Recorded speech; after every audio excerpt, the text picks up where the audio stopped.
Police nationwide are on guard against a troubling trend, smash and grab robberies of jewelry stores. Now, concerns continue to heighten as crimes are becoming increasingly violent. Don Champion has more.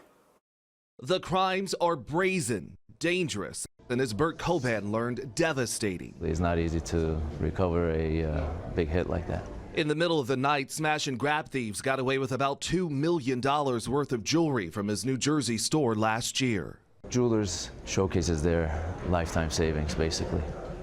So as you work, that's your 401k.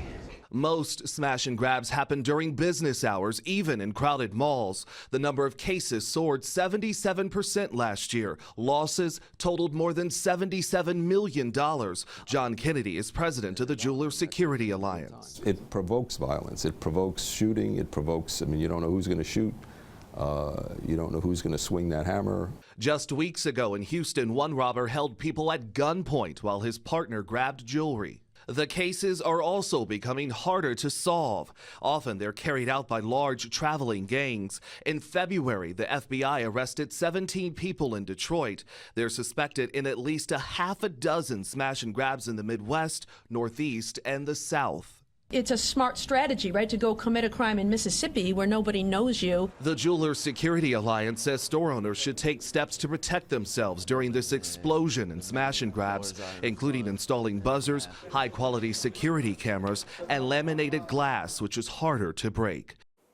And Don Champion joins us now. Don, you mentioned in the piece store owners are moving to further protect themselves. How are they doing that? Yeah, that's right. A lot of them are trying to get their hands on some of this laminated glass showcases, which really makes it hard for these crooks to get away with these crimes. I know we have video of it.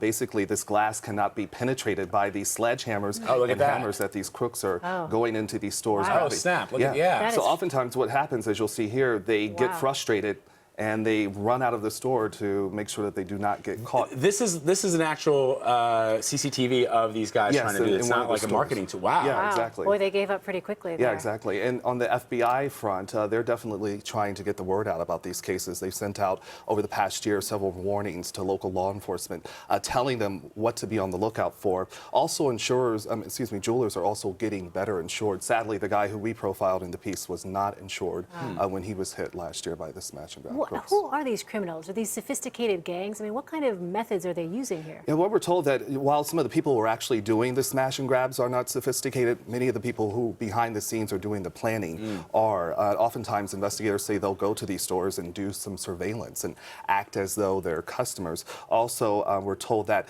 something I found was very interesting when they travel, like in that Detroit case there, when they get to the city that they want to hit, they'll go to a store and buy local sports clothing, like a hat, so that they look like they're local.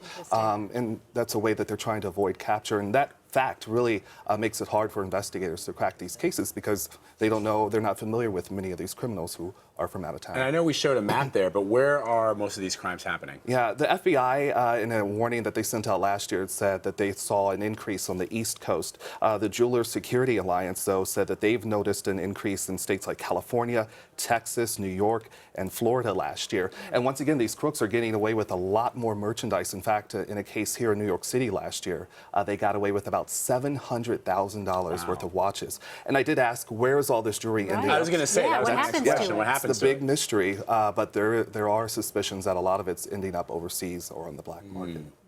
Great reporting. Don Champion, thank you so much. Thank you.